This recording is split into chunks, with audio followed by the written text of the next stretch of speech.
Newlyweds and their children battle a demonic presence in their home. This week we watched The Amityville Horror.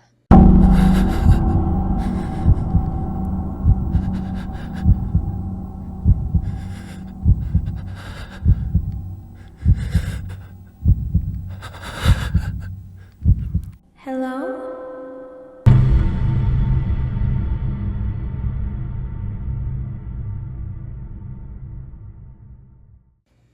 Oh my God!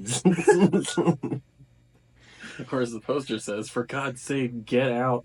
God's sake, get out. I was trying to do the priest. Ah. Jesus!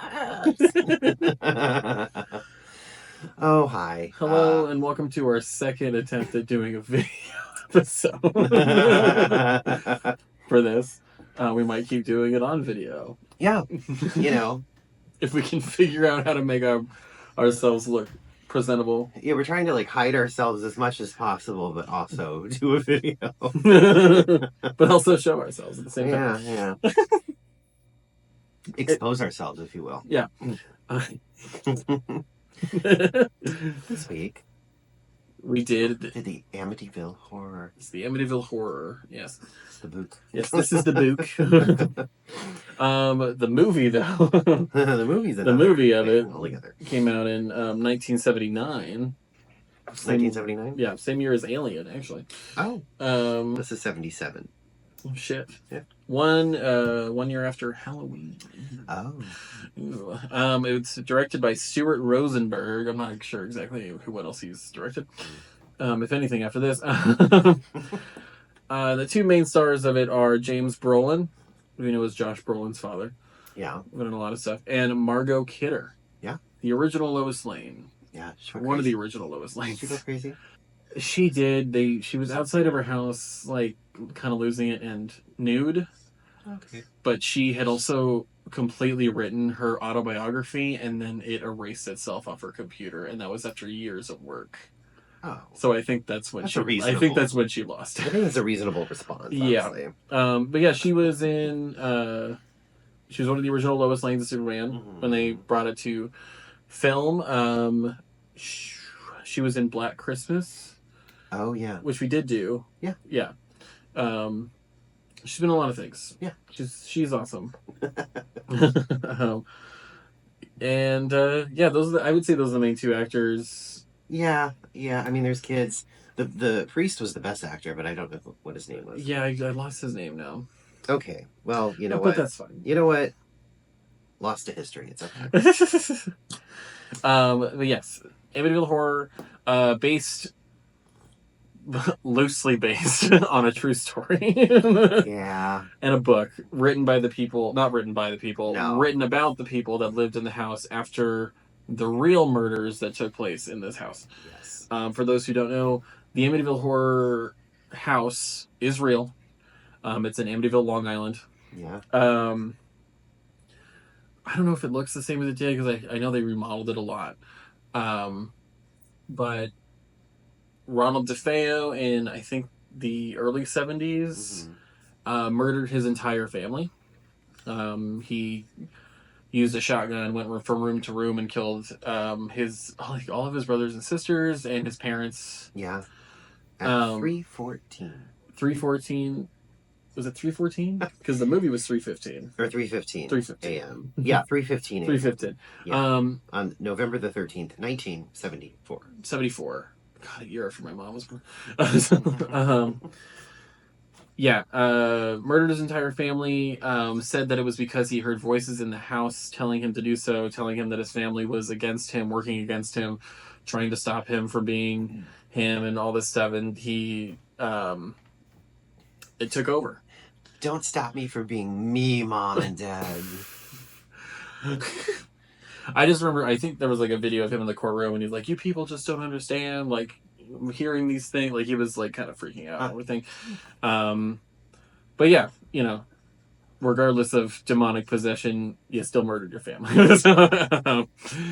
But yeah, so this family moved in, I think, pretty much right after that happened. Yeah. Yeah. I can understand if a house was built in This house was built in 1960. Somebody murdered somebody in 1965, and you're moving into it in 2020. Yeah. I'm like, okay, that's been a long time. Mm-hmm.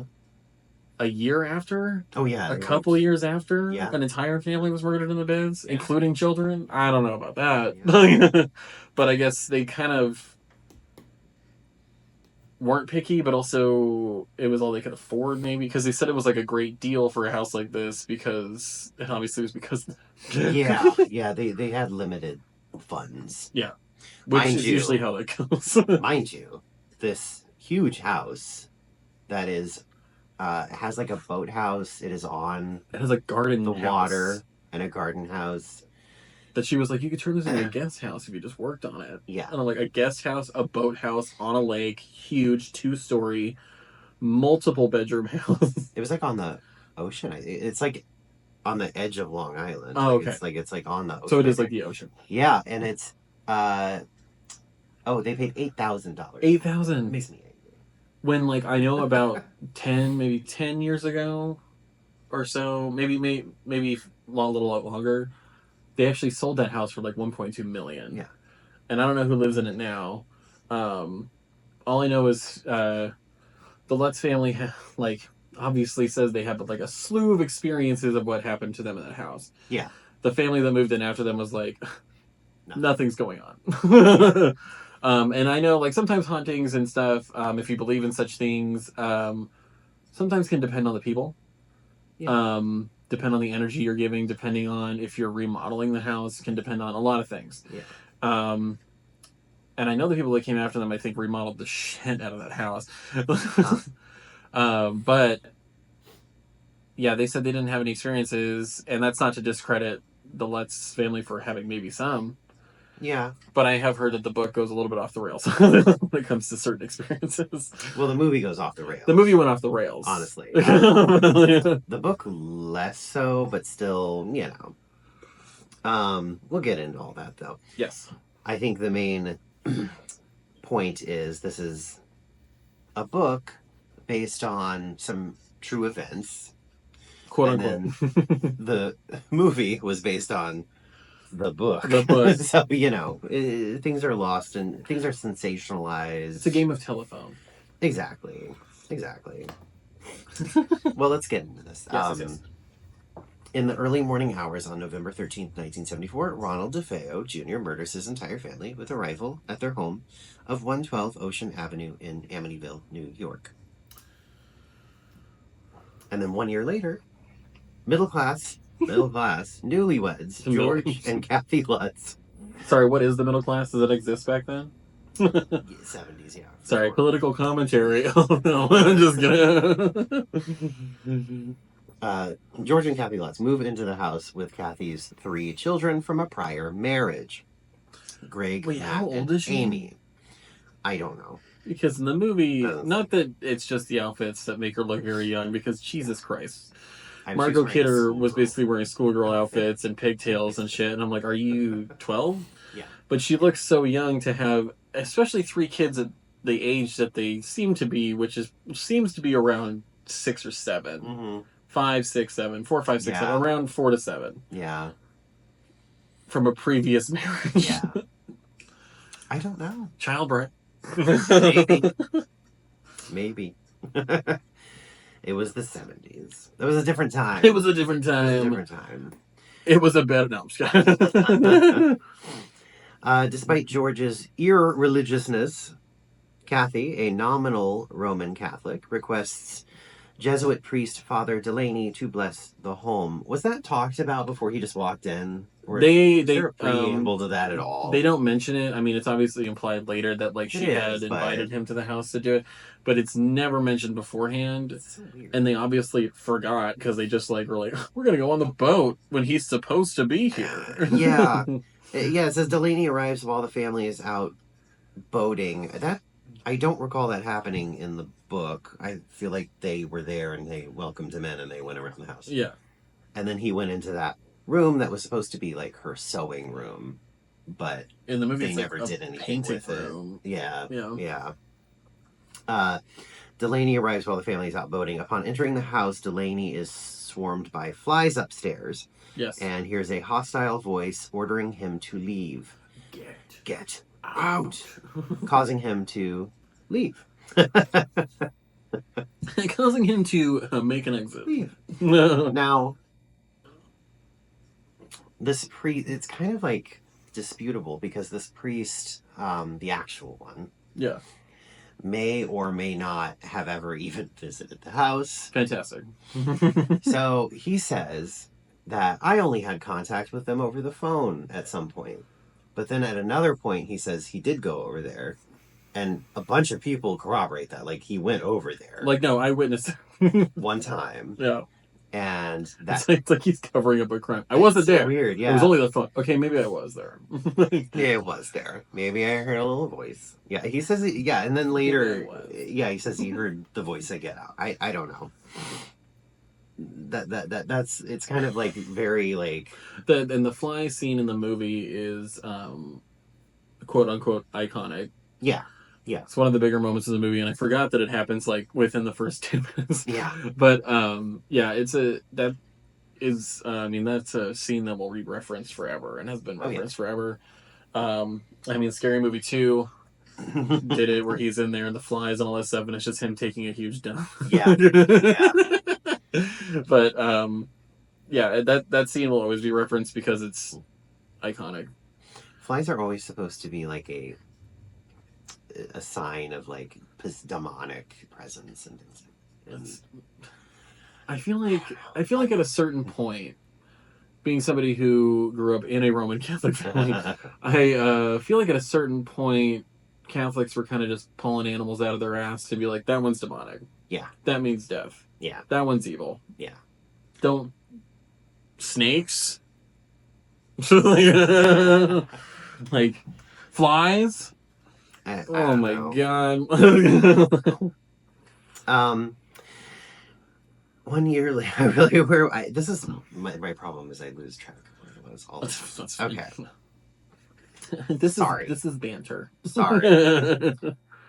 Upon entering the house, the flies. Okay. Next day, Kathy's aunt Helena, a nun, visits the house. Sister. But becomes violently ill and leaves abruptly, confounding Kathy. I don't recall the nun being in this. Maybe I just wasn't reading it.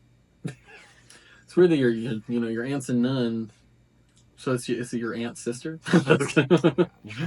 Sister Anna. Sister Aunt. I think you mentioned something about, like, who the fuck is this? Yeah. Who the fuck are you? Because she was not in the book, maybe. The sound effect when she pulls her car over and throws up is hilarious. And it's just so funny because her head, like, ducks just imagine if she, like, the door. Just... Because she gets in, she has a plant. She ends up dropping the plant because she starts to feel really ill. Mm-hmm. And, like, something's messing with her. Yeah. And the chandelier starts moving and all this stuff. And then she just immediately leaves. Now imagine if her house wasn't hot. And she's just like, I need to get the fuck out of here. Yeah. No, I just need to get I don't want to be near you. I need to get out. I need to get out. I'm going to use that the next time. They're like, you've been here for 3 minutes. You're like, I need to get the fuck out of here. here. I don't want to, like, leave someone's house. I can just pretend that I'm getting some really bad... It's the Amityville goodbye. Yeah. The Amityville goodbye. I gotta go. I'm getting violently ill. I need to leave. Please. There's something dark here. There's something dark and evil. Flies. Everywhere. They're like, what are you talking about? The Lutz's domestic life begins a sharp decline over the ensuing weeks.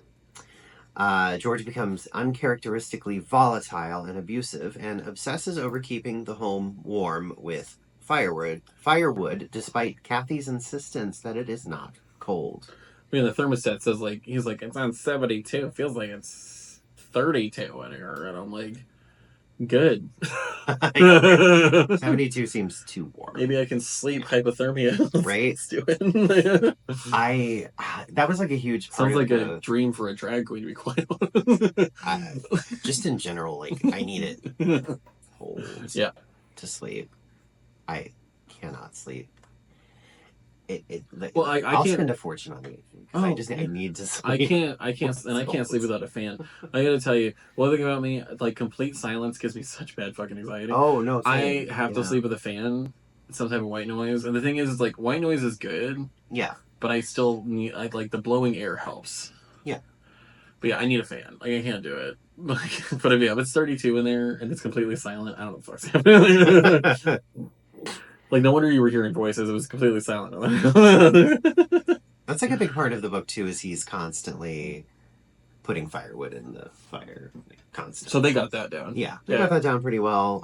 Or he won't stop chopping wood. Yeah, he had like an obsession over it. Obsession. It's one of the original thirst traps. Chopping wood. I'm just gonna. Obsession. It's a cologne or something. Perfume. Obsession.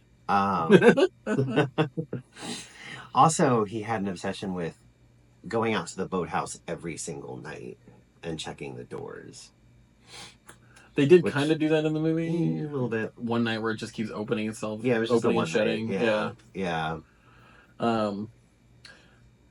So in the beginning, so I will say when I was a kid, when I first saw this movie, well, first of all, later on, there's a part, my mom saw this when she was younger. This movie came out when she was 6.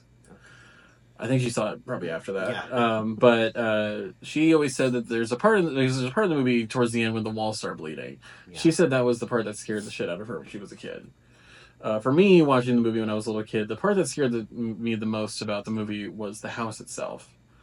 Because when you look at the house on the outside, it looks like it's staring at you. Well, they did that purpose. In the movie, like the house in general looks like it's staring at you. Yeah. The movie played it up really hard. Yeah. Where they were like making the lights just do this thing that looked like it was squinting. Like it was being angry, you know. I also noticed if you look at the windows, there's like red markings on the windows, and it looks like ice. Oh. And I think they faintly did that on purpose. I didn't notice that. I only noticed it around this time, I think now because we're able to watch it better quality as long as you can kind of see things. And I swear I could see like red markings on the windows, and maybe I'm crazy, but maybe I'm haunted.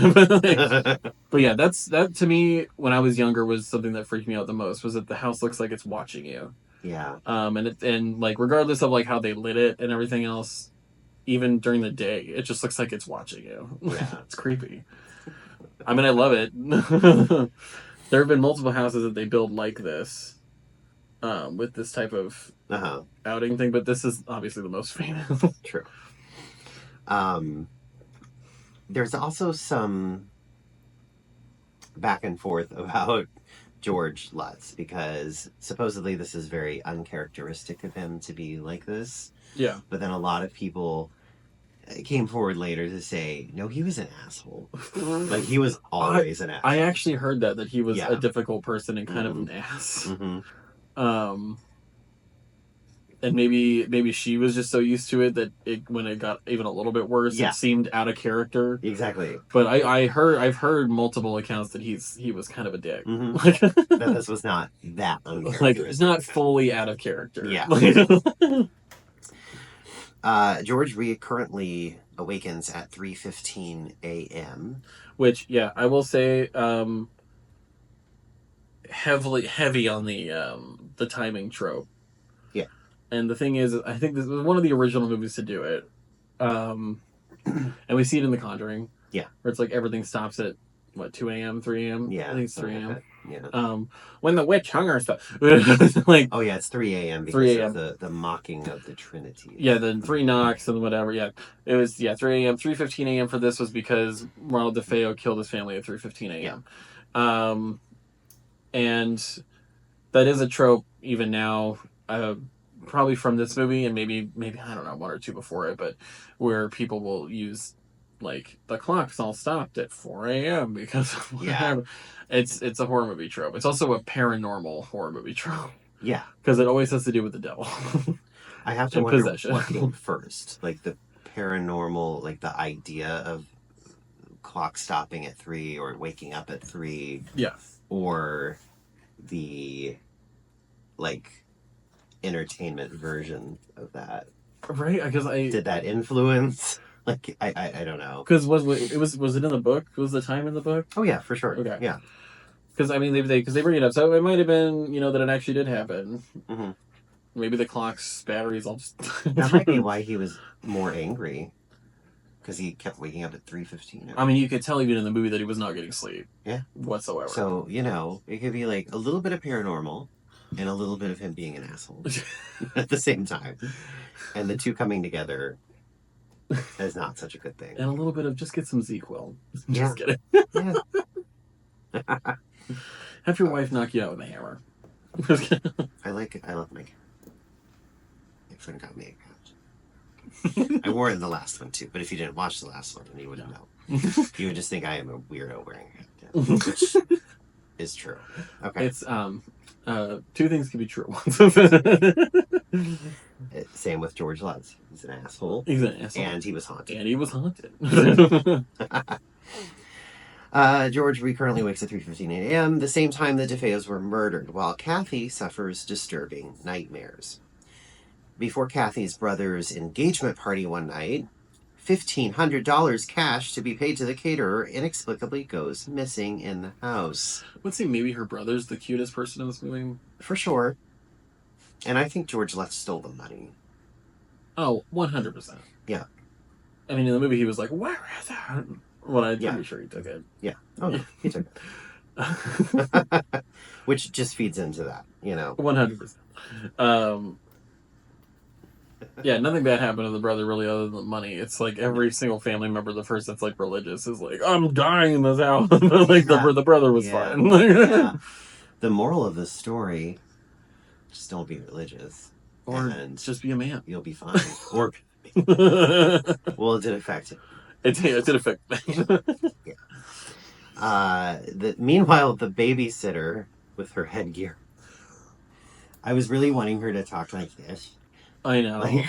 Like the headgear is so bad and so 80s. I really wanted that. And I felt so bad for her. I do.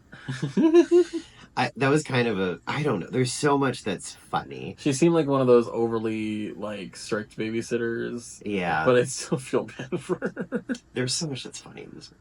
It was still funny though, I mean, the movie's just funny because there's just some things about it. It's like, well, if you go back to the beginning of it, which I did make a note, is the editing. Mm-hmm. So it's cool that the woman's showing them the house, and every time they enter a room, it does cut to the shotgun coming through the door. Yeah. It could have been filmed and cut better. Yeah, it was cut really badly. And then there was a moment on the stairs when they're going to the attic where obviously they were going to do another cut of that, but it froze on them for a good 5 seconds, and I don't think that was intentional. Yeah, I was wondering if that was intentional or not, because it just was... It just stops. It was bad. It just stops, and then it cuts to it, and then it goes back, and it cuts her off mid-sentence. Oh. And I was like... The cut was bad. I was like, you guys... Wow. You let that go. They let that go to print. You know how much better that would be if they filmed it, if they filmed her opening the door, and as it was opening the door, you had it cut to a shot of the shotgun coming through. Yes. And still had her talking over it a little bit. If it was this is the kid's room as the shotgun comes through and then shoots the kid. You could I know it's the 70s. Yeah, but still. But God. The technology was there. The technology was there still to do good editing. I know you're using film and it's not the easiest thing to do. Yeah. But there's better ways you could have filmed that to make it really good. Yeah. And The Conjuring 2, which I hope you watch at some point. Yes. The whole opening of the movie recreates DeFeo walking through the house and killing the family. Because it opens with the seance that the Warrens do in the house. She was the only medium they let into that house. You know what? I think I did watch that. I remember that. Yeah. But it's cool because it takes her over. Yeah. And she's walking through the house miming a rifle. Oh, okay. But then when she looks in the mirror, it's him. Oh. And she's miming a rifle and shooting, and you see the cuts as it hits somebody, and then it cuts, and then it cuts, and it's James Wan knows how to edit things. Yeah. So I don't know. I just and obviously that's a newer movie, but I'm just saying there's ways even back then you could have filmed this to make the transition smoother, and it would have looked so much better. Yeah. I always take things with a grain of salt when it's a movie of this time period. Oh, 100%. For sure. So the babysitter, do you know what it made me think of? Was Bob's Burgers when Tina was babysitting. Louise. And where she was like, do you want to pretend we have a dog? Give it medicine? Sorry. Did you a fun game or activity? Fun game or activity? Meanwhile, the babysitter watching Amy for the evening is locked inside a bedroom closet by an unseen force. And that little girl is just not opening the door for her. She's like screaming. She is. That little girl says, "Fuck yourself." Yeah. You're staying in the closet. She was pounding the door until her. It's pretty homophobic. Until her knuckles were all bloody and like. Oh yeah, God! But like, it only took like 3 or 4 hits on the door, Yeah. and I'm like, Jesus. Yeah. But I would like to transition real quick and use this as an example. Okay. Of the difference between a 1979 movie about this and a remake in the mid 2000s. Yeah. So there was a remake of this movie in the mid 2000s, on top of the fact that there's been about 20 sequels to the Amityville Horror. One that was an actual sequel, one that was in 3D, one that was literally just a dollhouse of the fucking house that was possessed, one that was another. Yeah, they're insane. Okay. But the mid 2000s remake with Ryan Reynolds and I think Melissa George, I can't remember. One, it's god awful. And it's like way too modern. And I use this scene because it was a huge excuse to literally just have Ryan Reynolds walking around shirtless and very low rise pajama bottoms, so we could just see his abs and his V lines and whatever. Because even when he's trying to be scary, he has comedic timing when he talks, so it just doesn't work like at all. But this scene in particular in the remake. So in this one, you just have her trapped in the dark closet. Yeah. In the remake, you literally have, and you told me in the book, Jody, the imaginary friend of the girl, or the imaginary friend that's the ghost, is a pig. Yeah. In the remake, there's a little girl ghost. Oh. It's a little girl. Oh. And it's the daughter. It's supposed to be the daughter. Oh, yeah. Like the DeFeo daughter. Okay. And the babysitter gets locked in the closet. And I swear I know the actress, but I can't remember her name now. And the little girl's there, and she's like being creepy and talking to her. She's got a bullet hole in her head. Oh. And she like takes the babysitter's finger and like shoves it through the bullet hole in her head. It's so stupid because in the mid 2000s, a lot of those movies went for fucking shock value. So they just had to do something over the top, like shove her finger into the girl's bullet hole in her head. That's just too much. Like, you don't need to do stuff like that to be scary. Yeah, and it shouldn't be... It would be creepy if you just heard a person's voice in the closet with her and it's dark. Yeah. Because now you have no idea what's going on. Or a pig. A pig. But like even... or like just eyes in the closet. Yeah. But it's like even The Conjuring. When she gets locked into the basement area and you just see the hands. Yeah. That's it. Yeah. There's no little kid standing there. There's no like messed up person. Like you don't have to do that. The mid 2000s was just riddled with that shit. Including the remake of Black Christmas, which like made it overly gory. Yeah. Added an incest backstory for the killer. Yeah, I don't need that. The killer for some reason also had jaundice. It was just ridiculous. I mean, making like gingerbread cookies out of like some ex-boyfriend's skin of his mom. It's too much. They felt like they needed to go over the top to be scary, and you don't. I think also going back to like the little girl ghost. Yeah. In like most ghost stories and most like paranormal stuff, there aren't really kid ghosts. Usually there's something more diabolical, which that's why I kind of liked it being big. Yeah. Well, and the thing is like even if it's not actually like a little girl, it's supposed to be something, taking the form of it. Yeah. It's such a fucking trope. It is. It's such a trope of like a demon to take the form of a kid. Yeah. Unless it's like, I don't know, like Insidious, there was the creepy thing, but all those ghosts were separate. It was never a demon taking the form of them. Yeah. It was actually them. Yeah. Just with a demon in the background kind of controlling everything. So that kind of makes more sense. Yeah. Whenever a demon just constantly has to take the form of a little kid, it's like, okay, trope. Like, it's like, I'm not like totally knocking it. Sometimes it's creepy. Sometimes it works. Yeah. Sometimes it's good, but yeah, it's just like for the mid 2000s, it was complete shock value. Yeah. And like the only movies like that kind of didn't fully do that, like the remake of The Ring and the remake of Japanese movies, because those movies were heavy on the paranormal with like revenge stories kind of, and like dying in anger and things like that. Those didn't fully try to do the whole shock value thing, except the makeup. Yeah. The makeup was a little over the top because it's American. They kind of make it over the top. But yeah, it's just like I don't need like honestly, just her seeing the eyes through the window. Yeah.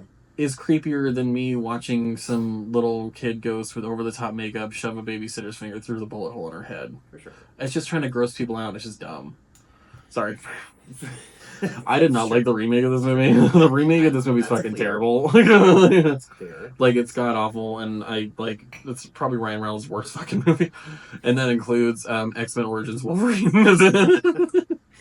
Further unexplained incidents occur when one of the two boys suffers a crushed hand when the sash window falls on it, and Amy has an imaginary friend, Jody, who seems to be of a malevolent nature.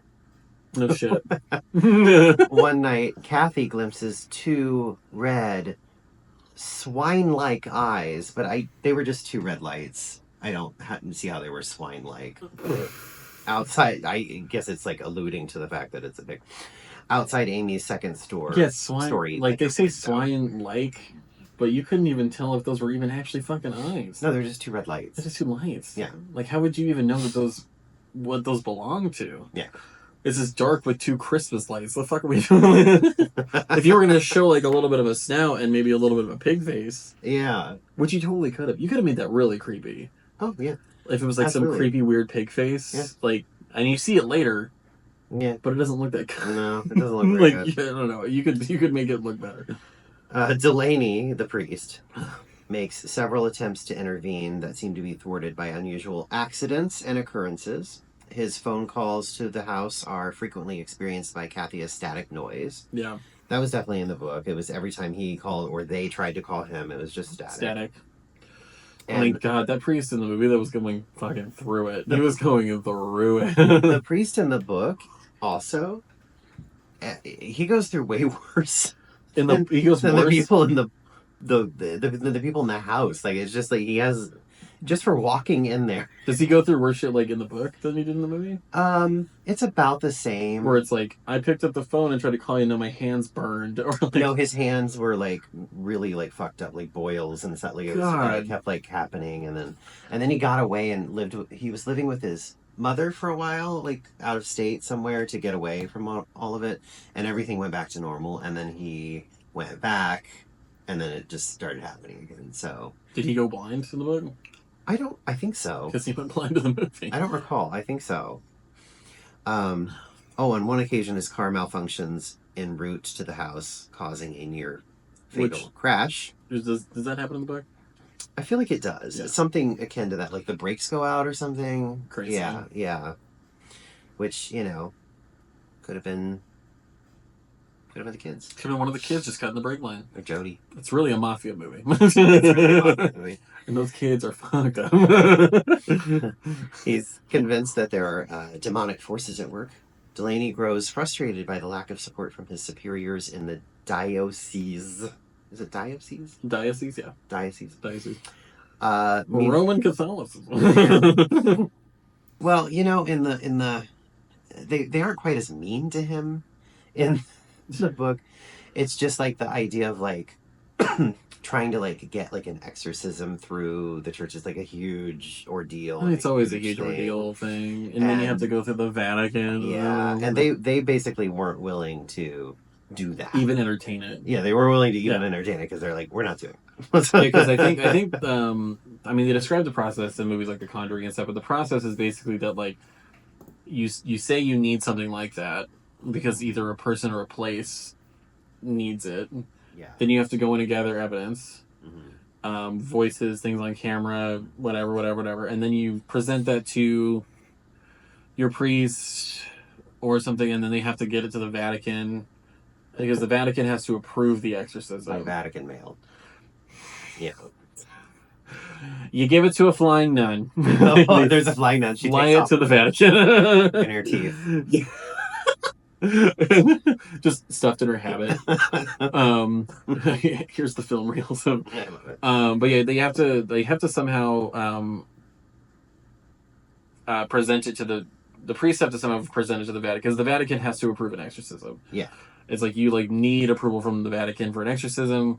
I know in The Conjuring they say that Ed Warren was basically ordained to do exorcisms because he wasn't a priest, which I don't even know if that happened in real life. Yeah, I don't if know. that was like a real life thing or if that was just for the movie. But yeah, I think all exorcism proposals and stuff need to go through the Vatican. Yeah. And I can only imagine with the amount of stuff and old shit at the Vatican.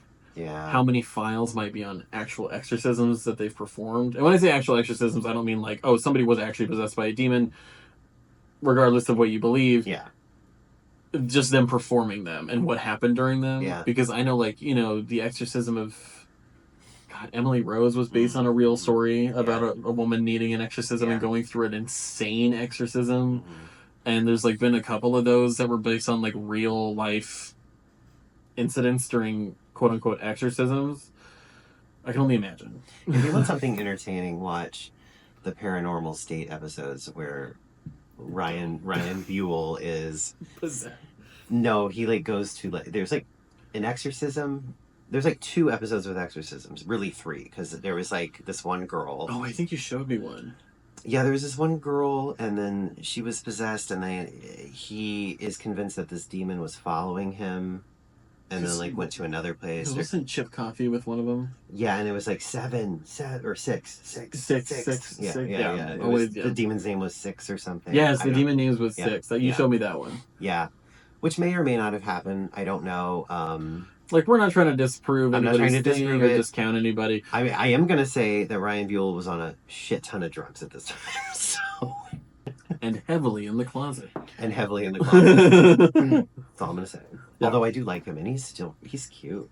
Yeah. He's still, like, really well, cute. and he like, Paranormal State, I remember being, like, very entertaining when I was a kid. Yeah. When I was younger. Even Ghost Hunters was pretty entertaining. I liked it a lot better when I was younger because it seemed like they were actually genuine about it until later when they started making more money off of it. Then they obviously went full production, whatever. And Paranormal State kind of the same way. You know, Ryan Buell actually just took the Annabelle doll on a road trip. Jesus. To, like, different places to show it, like, to people. Oh, probably because Lorraine passed away, so they're like... Well, basically, he is really monopolized. Shit. I mean, I would. Well, yeah, I mean, he was close friends. They did, kind of. You know, they did, too. So, I mean, you know, he was a close friend, and, like, so he's actually, like, he has to, like, get it blessed constantly as it's moving around the country. Well, and that's the thing too. Again, is like Ed and Lorraine Warren, and this is related just because she was the only medium they let into the Amityville Horror House before a new person bought it. And there was an Annabelle in this movie too. The kid had a Raggedy Ann doll. God, that Raggedy Ann doll kept breaking the fourth wall too. I know. But like, regardless of, I mean, all that stuff comes out about Ed and Lorraine Warren, where it's like it was a hell. They're not really, they're messing with people and stuff, and it's like, I don't know, it's like, whether you believe she was an actual medium or not. I do. And I do too. I feel like she was sensitive to stuff. I'm on the fence about him. Well, he never claimed to be a medium. I feel like he's a little bit of a shyster, though. Yeah. I mean, he was kind of the business side of it. He did say some things that were like, He was kind of the business side of it. Yeah.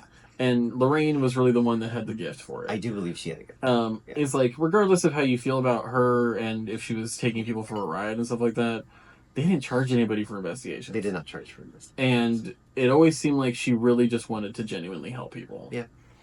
Just to feel more comfortable where they live, what they're doing, who they are, whatever. And again, if you watch Paranormal State, she's on so many episodes of Paranormal State, yeah. Yes, and I've talked about this before because she just does that, like, she just walks in and she's like, oh, honey. Oh, honey. Like, it just sounds like Trixie or something. She just seemed like the sweetest old lady. Yeah, she seemed like very sweet. But yeah, back to Ryan Buell. If I haven't mentioned on this episode, I'm still getting over something. I'm not sick, but I'm still getting over something. Don't worry about catching anything. I'm not. It will come through the camera. It will come through the camera. No, it's, you know how it stays in your lungs for like weeks 100% afterwards. I'm still coughing. It's all that just go away. crap. Yes. What were you saying? Sorry. Ryan Buell, right? Yeah. I mean, he did end up going to like rehab and I think therapy, and he's sober. He came out of the closet. Yeah. He has a husband now, I don't boyfriend know, or something like that. Something like that. He just seems like a lot happier as a person. Oh no, totally. And it's not like he was like a completely terrible person back when he was, stuck in the. It's just he was raised like heavily religious. Yeah. And then he got addicted to drugs, and he was obviously fighting himself mentally. And now he kind of got past that, got past the drugs, came out of the closet, is a lot happier, and he seems to be doing good. Which I'm happy about, because he was pretty cool during Paranormal State. And it's like, obviously the shows are cheesy as hell. It was cheesy, but then the also, editing is so cheesy. There's some of it that I liked simply because there was like a couple episodes where it was like there was like something, it was like basically like a identifiable, explainable cause that people were hallucinating. Oh yeah. And he was like, "Hey, you need to get your house inspected. It's this." Yeah. And then they left, which I think is great. And that's the thing too that people don't understand about like Ed and Lorraine Warren is like they still did things like that. Yeah. Where it was like, oh, it's actually the pipes in your attic expanding because the window is open and it's hitting these old boards and it's just making creaking sounds. Yeah. And I will say, like, because like the first Conjuring movie is based on a true story. Mm-hmm. It's the Perron family. They had a lot of experiences in that house. Lorraine said at least the small stuff in that movie was pretty accurate as to what was happening in that house.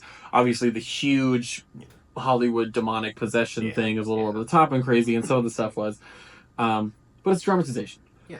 And like even the second Conjuring movie that takes place in Enfield, England, about the poltergeist, if you read the records on it, Lorraine said she felt nothing in that house. Really? She literally is like, there's literally nothing in this house. And they made an entire story off of, because they did an interview with a little girl where it sounds like a man's voice is coming out of her body and all this stuff. Okay. But when Lorraine was there, she was like, I don't. Yeah. Like nothing. And so then they over exaggerated the shit out of that file for the movie, which it's still good. Yeah. Still a very good movie. They did that for some of the books that they put their name on too, though. Oh, the one that The Haunting in Connecticut's based off of? Yeah. Because she didn't really... She felt a little bit in that house, she said, but, like, not much. And then Ed Warren said to the author to, like, just make it up. Make it scary. He said, make it scary, make it up. It's yeah. Fine. So, but I feel like they were kind of transparent about that, though. Yeah, they never tried to, like, hide or lie about anything. They were like, this is just a fun story now. You know? Yeah. Like, we can use this to make some money off of by writing a scary book. Exactly. It's based on a true story. Might as well make some money. Like, whatever.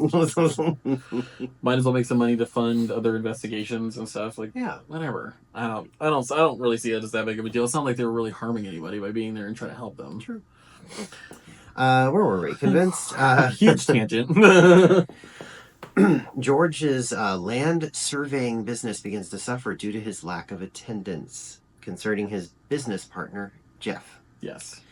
Jeff's wife, Carolyn, who has psychic proclivities, is both repulsed and intrigued by the things she feels when at the house. Now, in the book, he was like, hey, my friend at work, his wife or whatever, is a psychic. Maybe we should have her come over to the house. So it was like basically they went back and forth like, no, that's stupid, and like, but eventually they invited them over to the house for her to look at it. Yeah, I'll get to like this happened more in the mid of the book. Right. I'll get to like what was wrong with like the red room and everything. Was the red room in the book? Absolutely. Was it behind bricks? No, it was just there. He opened a door, it was there. And it happened like way sooner in the book.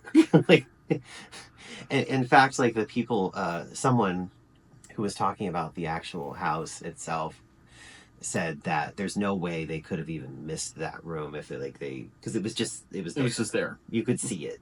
It wasn't hiding, it wasn't hidden. Anything. It wasn't, like, oh, there's a door here. Yeah. But anyway. Oh, look, another bedroom.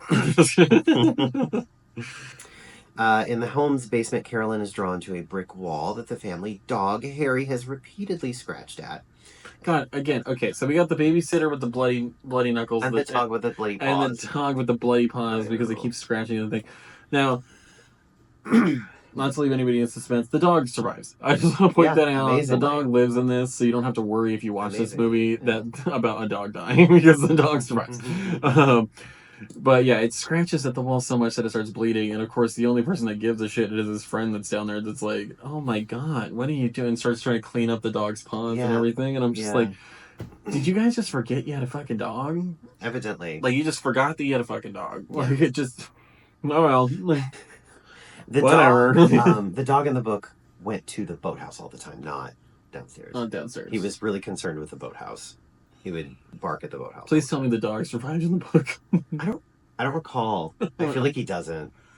But I don't recall. Yeah, I feel like he doesn't. Okay, well, he survives in the movie. I don't remember off the top of my head. You don't have to worry about it in the movie. George takes down... Well, she starts dismantling the wall with a hammer, the brick wall, and George takes... It was a pickaxe. It wasn't even a hammer. Oh, yeah, it says hammer here, but it wasn't. She literally picked up a mining pickaxe, and I was like, what the fuck? And she's using, like, the wrong side of it. She did use the wrong side of it. I'm like, what are you doing? Oh, my God. Oh, my God. Anyway, George takes down the rest of the wall, uncovering a small room with wet walls. With wet walls. With wet walls. Carolyn in terror, Carolyn in terror shrieks that they have found the passage to hell. And her voice changes. Yeah. Oh, her voice changed to Father Delaney's voice. Is that who that was supposed to be? Yeah. Well, because then it cuts to him and he's screaming. Yeah, he was his voice though. Oh, yeah. Okay. Because she's like, you know whose voice that was? And forever I was like, Satan. I forgot that it was Father Delaney's. Like, yeah. She's like, seal it, close it up. Later that night, Delaney prays passionately at his pulpit for God to save the family, before he inexplicably loses his sight and falls catatonic. Oh, it skips some parts of it. It is one of the better parts of the movie where the statue starts breaking itself. There's like a statue on the wall starts breaking, and then the face falls off at him, and that's when he loses his sight. Yeah, and then it actually didn't do any of that, and it's still out there. It's like I felt like the moments with him were like the best of the movie. Yeah, because he's a really good actor, and they were just a little more interesting. Yeah. It's just some of the stuff that happened in the house. It wasn't, I don't know. Oh, also, we'll get to this, but the blood in the walls, the blood coming from the walls. Yeah. So in the book, there's greenish goop that's all over the walls. So it's not blood. Which is like ectoplasm, basically. Oh. So, yeah, not blood. It's this greenish kind of like goop. I feel like they should have just kept the green. Yeah. Although the blood's more dramatic. I mean, for movies, yeah. Especially for the 70s. Like, it's like, oh, the walls are bleeding. Yeah. The Shining. Blood. The Shining, yeah. Well, The Shining would come out a year after this. Oh, there you go. Except they did that well, and it came out of an elevator. They did it well. Yeah, it came out of an elevator. Kathy visits the library to look at some microfiche. Not the microfiche. Please welcome to the stage. Microfiche. The library to research the property's history, where she finds county records suggesting that the house is built atop a Shinnecock burial ground. See, it's an Indian burial ground. They say that in that, but it doesn't show it at all in the microfiche. All she sees is his face and being like, and Ronald DeFeo looking exactly the same. You know what? That's not true because this is not right because what happens is Carolyn when says she is talking about it, says that it was a place where they dropped Salem people witch off trials. That were she said that guy was persecuted. Well, there was part of that too, yeah. But she said that the Shinnecock Native Americans used that area as like a place to leave people who were either had mental issues or things like that. They just left them there. Oh my god. Yeah. Either way, because I thought she mentioned the guy that was persecuted for being a witch. She talked about that too. And fled. And then she said that there was specifically a satanic worshiper named John Ketchum that lived on the land. John Ketchum, the Ketchum house. Yes. Yeah. So you got a double whammy when it comes to tropes here. You got the ancient Indian burial ground situation, but with where they dropped off people with mental health issues. Mm-hmm. and you have the Salem witch trial satanic trope. By the way, they did contact the local tribes there, Yeah. and they all said that like no, there's nothing Again, like they for some there. reason it's always like Adam's like because like I love The Shining, Yeah. but The Shining is in this trope situation. Yeah. I don't know if the book is, but this Kubrick movie is because he talks about it being built on an ancient Indian burial ground and how they had to repel Native American attacks. Yeah. Which, like, if you're repelling attacks from Native American, where the fuck you? Just don't build there. And then like, it's that. It's Pet Cemetery, Uh-huh. which is also an Asian Indian burial ground, quote unquote. Then you got this, which is supposed to be an Asian Indian burial ground, kind of where they drop people off that mental health issues, and all the tribes are like, no, Yeah, no. no. But even so, again, I think I pointed this out last episode. All of America is an Asian Indian burial ground. Yeah, exactly. So wherever you're building, you're probably building it on the boats of Native Americans. Yeah. And so, I mean, that trope, everybody would be haunted at this point. Just like, and we probably are. But I just don't know when that started as a trope.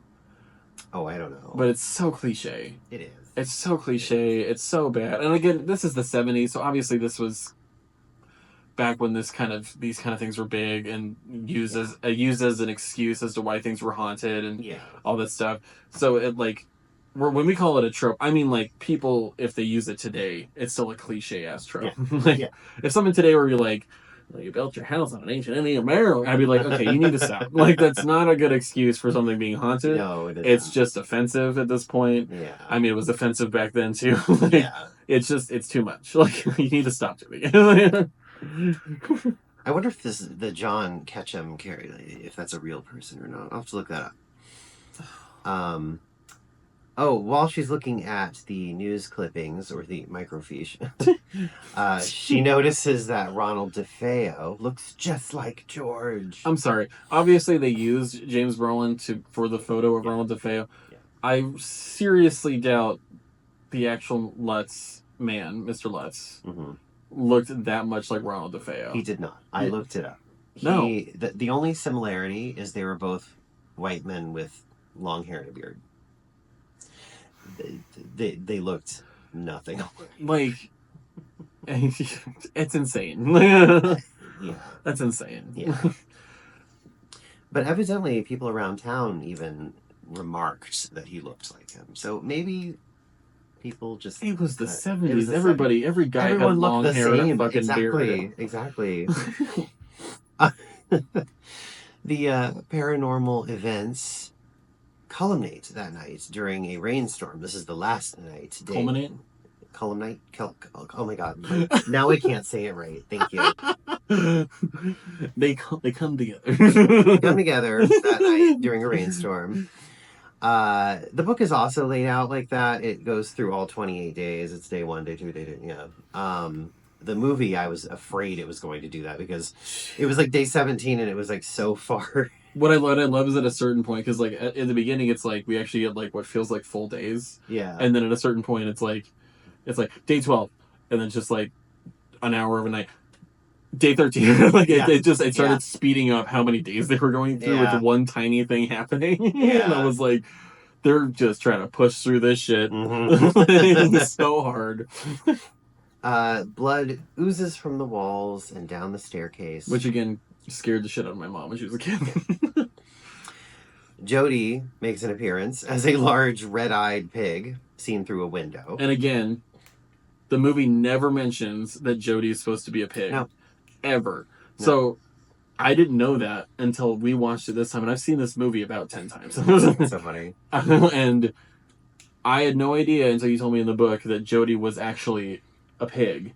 Yes, I always thought it was the little girl. He sees Jody early on through the window, not at the end. Yeah. And then also there is a part where it snows and they see like hoof prints, like big hoof prints in the snow. Insane. And the girl says, "Oh, that was Jody," So, by the way, they actually looked into that particular instance. Yeah.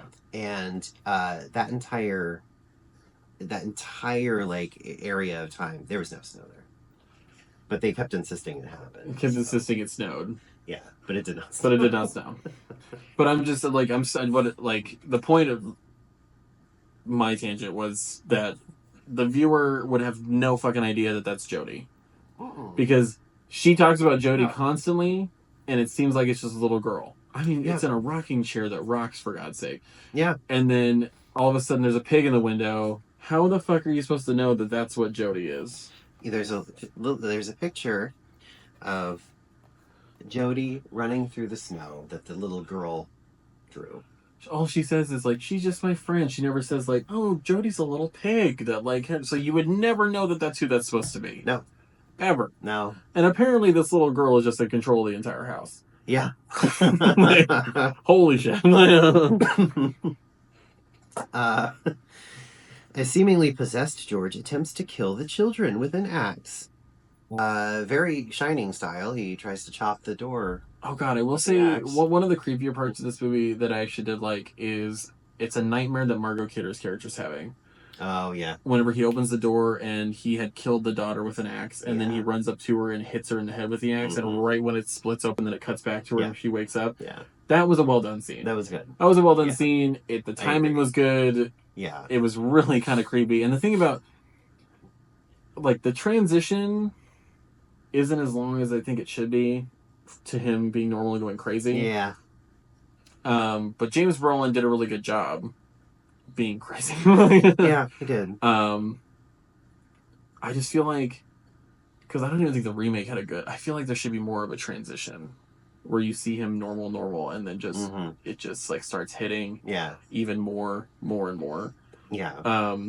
And I don't know how fast it happens, but like in the book or like with the actual story, but I don't know, for a movie's sake, I feel like there should be more of a transition. Yeah. Instead of just like, we're only 2 nights in, he looks like he's dying, no sleep, and he's trying to kill somebody with an axe. Yeah. And it really was like 2 or 3 days in, whenever he's like chopping more wood and she comes in with like groceries or some shit, and he's like already becoming a full-on dick, and I'm like, this is too fast. It was a bit slower. It's like what people say about The Shining, how like Jack Torrance had more of a transition in the book. In the movie, Jack Nicholson's already fucking crazy. That's true. But it also doesn't go into his whole backstory about being a teacher in Boulder, Colorado and stuff. Yeah. But it more of a transition. I just feel like more of a transition would have helped. There's definitely more of a slower transition. Yeah. In the book, where you just slowly thing by little thing. Well, I just feel like that's more natural. It's like The Conjuring, how like they start noticing bruises on her. Well, see, that's and all that stuff. This book. It starts off like that too. It's that dragon statue that he trips over at some point. Oh, that like Japanese dragon statue. Yeah. That was something they make a point of in the book, because she puts it down somewhere and then it keeps moving, keeps shifting places. all around the house. See, actually. that would have been all around. That would have been cool to incorporate. Exactly, because every time she comes home or into a room, it's moved somewhere else. Exactly, moved somewhere else, because then it's making you and her, you as the viewer and her as the character, question herself mentally. Yeah. Question what's happening. Exactly. If there's something actually happening, or if she's forgetting. In too much, this movie. They kept showing the statue, but they weren't showing it moving around the house. They were just showing them moving around the house. They were showing them picking up moving around the house. Yeah.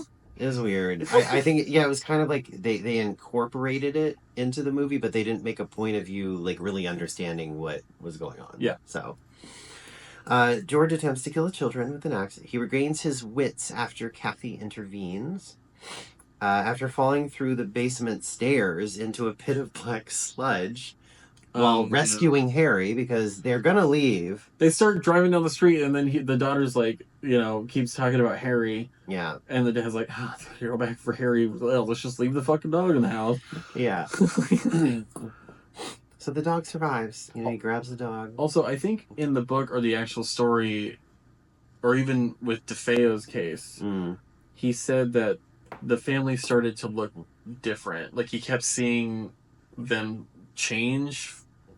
Because whenever he's axing the door, and then he looks at her, Kathy, if you notice, Margot Kidder is all prosthetic up and looks creepy and old. That happens kind of in the... Yeah, where he's like kind of not seeing them as real people for a second. Yeah. And they only do it then. Yeah. And the remake, I know, does it kind of a lot. Where, like, things kind of are, like, messing with him visually. Yeah. And I feel like if they had a little more of that, where he's, like, not seeing his family as his family for a second. That's true. Not that it happened a lot. Yeah. But maybe more than just one shot of her on the ground looking, like, creepy and not herself. As far as, like, Ronald DeFeo, like, that happening to him. Yeah. That's schizophrenia. Oh, I think 100% they think they, like, determined or figured out that at some point that it, like, obviously it was mental illness. Yeah. But I think they might have determined that he was schizophrenic. Yeah. I mean, you're hearing voices, your family's changing in your eyes, you're hallucinating. Faces are changing. Yeah. You're hallucinating things, telling you to kill your family. Exactly. You're doing stuff. That sounds like schizophrenia. Quite a bit, yeah. Or like an extreme version of schizophrenia. Yes. And obviously we're not saying all schizophrenics are murderers. No. At all. Not. And there's different levels of degrees of that, as there is with anything. But yeah, I think that's one of the things they determined was he might have been schizophrenic. Yeah. The whole basement sludge thing, I don't think that's in the book either. That was purely movie, you know. Oh yeah, if you said the red room was a normal room. It was just a normal room. Yeah. Yeah, it was just red. Yeah. Although they thought, like, it was, like, almost the color of, like, dried blood. So they weren't sure what... Was that room actually in the house? Yeah. Like, when they went back and looked at the house, like, it was actually there? Yeah, there's a red room, yeah. That's so weird. That is weird. It was in the basement? Yeah. That's so weird to just have a random red fucking room in the basement. Oh, no, that in and of itself is strange. That's so weird. That's so weird. I wonder what the new owners did. I know, right? Did you just board it up, or did you actually turn it into something? I'm sure they... for it, like they did something, you know. Because I swear the house has been remodeled to shit, but also that's the part where he's like trying to kill the children, go through the thing, and then all of a sudden one of the windows that looks like eyes gets knocked out by a branch. Yeah. And then the entire end of the movie, the window's intact again. Yeah. And I'm like, there's a few moments in this movie of continuity errors, but that was one of them. I was like, you couldn't have just left it out. Yeah. I don't know. Yeah. Truly. Because they cuts to it like 5 more times of it looking like it's staring at stuff. Yeah. And I'm like, the window's intact. You just broke the window out with a branch. How would you not notice that in editing? Well, they didn't notice that the film like froze for like... It's literally a good 3 to 5 seconds. Yeah. I don't understand. And maybe it's because like it was actual film. So maybe it was because of the way they cut it. Maybe something got lost. Maybe they had to make up for something. I don't know. Like, maybe something got messed up. But, yeah, it's just the continuity somehow. Okay. He falls into the sludge. The dog kind of saves him. George and the dog thinks he's evil at first and doesn't recognize him and starts biting him. And then when he says, Harry, it's me, Harry, the dog starts pulling him out of the thing with him. George and the rest of the family drive away, abandoning their home and belongings. A closing intertitle reads, George and Kathleen Lutz and their family never reclaimed their house or their personal belongings. Today they live in another state. Which, are they even still alive? I don't know. I don't have to listen if they're still alive or not. I felt like that title card happened way too fast. They could have waited for it to be like fade to black and then go to the title card. It was kind of like instant. Yeah. Also, one thing I want to point out about the cinematography is there was occasional moments where it did stuff like it had that weird negative like red filter on it when it wanted to look evil. It's like, you don't need all that. Just calm down. A shot from across the street of a house that looks like it's looking at you is enough without you putting a negative like red hue over it to make it look even scarier. Oh, Rod Steiger was Father Delaney. Rod Steiger, okay. And my favorite, Murray Hamilton. Oh yeah, because he's in the Golden Girls as Big Daddy. Big Daddy. Big Daddy. Yeah. Where he sings his song. He's going to be a country singer.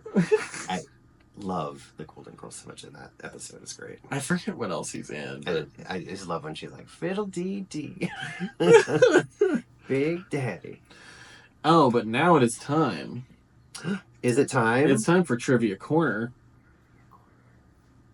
Add sound effect here. Trivia Corner. Trivia Corner. Oh my god. Trivia?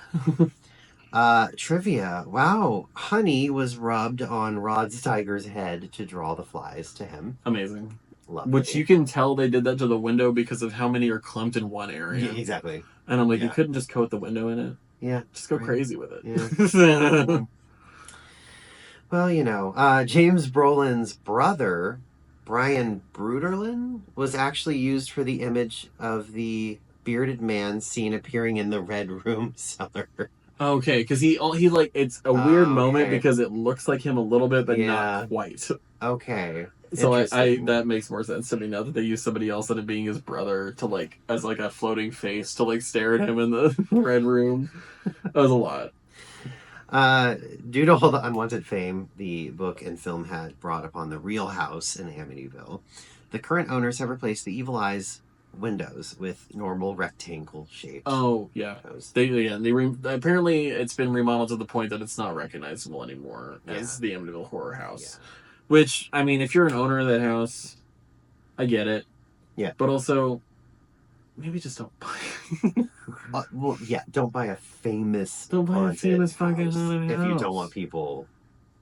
I don't understand. Like, what do you want? And it's like, it's not even just because of the movie. Murders happened in that house. Exactly. Famous murders happened in that house. So, and people are gonna, like, even if the movie didn't exist, people were still gonna go there to see the house that the murders happened in. Yeah. Like, that's just what's gonna happen. Yeah. I don't understand. While washing dishes, Margot Kidder's character is heard humming the love theme from Superman. Lois Lane. Which she starred in. That is so funny. Oh, James Brolin became friendly with George Lutz and his children. He was highly doubtful of their story. Of course he was.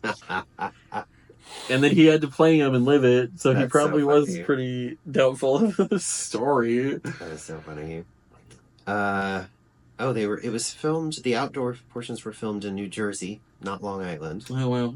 And apparently Margot Kidder did not believe the story either. Margot Kidder went on to record say she did not believe in the Amityville story either. That's amazing. Both actors were like, no. No. It's fun story, but no. Attorney William Weber. Oh, okay, yeah. Ronald DeFeo's defense attorney filed a lawsuit against George Lutz and Kathy Lutz, charging him with fraud and breach of contract.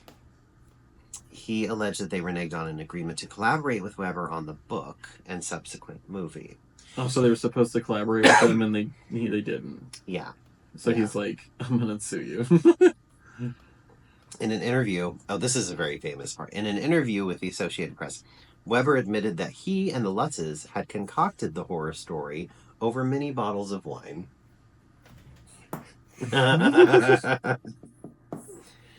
There's actually, it's supposed to be a picture of the Lutz, it's while the Lutz family's fleeing the home. Mm-hmm. And at the time that they were leaving, there was no children in the house. It was just George and I think Kathy were still in the house, and they were leaving. Yeah. George, you can look it up online too. George snaps a picture, and you can see what looks like a little kid with glowing eyes looking through the banister through one of the rooms. I know that one. Yeah. I don't know if that was a recreation by them or not. It's supposed to be when none of the kids were in the house. Questionable. And I still don't know if they came back to the house with Ed and Lorraine Warren or if they did that separately. I don't know. From them. But yeah, supposedly it's supposed to be one of the kids that got killed by Ronald DeFeo looking through the banister at them and shit. Oh, Margot Kidder also hates the film. I'm not shocked by that. I'm not shocked by that at all. Especially because 4 years before this, or 5 years before this, she did Black Christmas. Oh, yeah. And that movie is highly regarded as an amazing horror movie. Yeah. Acting, story-wise, and even by other actors who've talked to them and stuff. So, I don't blame her. It's probably just it's the way it was made. Yeah. Do you know what Harrison Ford was supposed to be? George Lutz. I feel like he could have done better. He could have done better, for sure. He could have done better. Yeah. Jay Anson, who wrote this book. Not that James Brolin's a bad actor. No. And maybe Harrison Ford would have been too angry already. But Ooh, the Finnish title translates to "For God's sake, get out," which was the prominent tagline. Yeah, if you look at the posters, it's literally gigantic across the poster. It says, "For God's sake, get out." Interesting. You know, the rest of this is,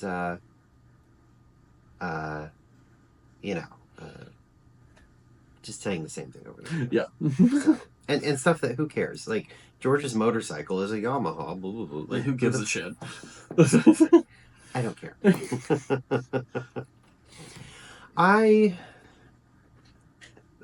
This was a movie. It's definitely a movie. The thing is like I wanted you to see it, one, because you, like, now I've read the book. Yeah. And we've seen the movie. And I've only seen the movie, I've never read the book. But it's one of those movies where it's like, I like this movie. It's like a good horror movie in the sense of whatever, but it's not like it's that well made of a movie, to be quite honest. And I feel like now with like A24 and Neon and stuff like that, if anybody wanted to remake this movie and like actually like just tell the story from the book, yeah, and maybe even add a little bit to it, yeah, they could do it so much better. yeah. As long as it still took place in the 70s and not like the remake did, which seemed like it took place in the fucking 2000s. Yeah. Like, I just make it take place in the 70s. Exactly. I mean, that's when it happened. And we have cameras and stuff. So many people have filmed movies recently, like The First Omen and stuff, that make it look like it was filmed in the 70s. Mm-hmm. Just do that. Yeah. Just do that. Tell the story. Maybe add a little bit of your own flair to it. Don't go for shock value, and just make like a good horror movie. Yeah. It's not that Well, here, you can read this. I know, I need to read this. And I'm gonna give this three flies. Three flies. 3 flies. Yeah. 3 flies. I mean, it's solid, but yeah. I'm gonna give it a hard time with it. I'm gonna give it 3 get outs. 3 get outs. 3 nuns throwing up in their car. Oh my God. That's even better. Yeah, 3 nuns throwing up outside the door. That's what I'm gonna give it. But yeah, it's not like horrible. No, it's not like the best movie ever, but it is fun to watch during like Halloween time and stuff. Oh yeah, totally. No, it is a fun movie. For those who don't know, I used to do it. I might still do it. I'm not sure. I used to do a 31 horror movie recommendations, 31 days thing in October, and it was always one of them. The Amityville Horror always ended up being one of them, just because it's a fun movie to watch. Yeah. During that time. But yeah. So the time has come for us to say goodbye. Please subscribe, tell your friends. I mean, we're doing video now. Yeah. So it's at least different. Yeah. We didn't fully plan this out before these two first episodes of doing video. But we might do things like dress up or something for some of these. Maybe. Who knows? This was a spur of the moment. Like this was on video. This was trial by fire. Yeah. So let us know what you think. I had a few friends tell me that they wanted me to start doing video for it. But if you really just hate looking at us, we can't just go back to our voices. I hate looking at this. Yeah, so I have to not watch any of the footage. Yeah, I'm not watching it. Which is going to be hard when I edit this. That's true. But, yeah, subscribe, comment, ask us questions about horror movies, about maybe other movies we like. If you're curious about us personally, you can ask us some questions within reason. Yeah. But if you really need my social security, that's totally fine. And follow us on Instagram, Horror Legend Pod. Mm-hmm. Blue Sky is the same. That one we kind of just post videos on, but Instagram has little things of trivia. We also share upcoming horror movie stuff, or like horror news, or maybe an anniversary of a horror movie that we like, things like that. So follow. Goodbye. Get out. Get out. Bye. Bye.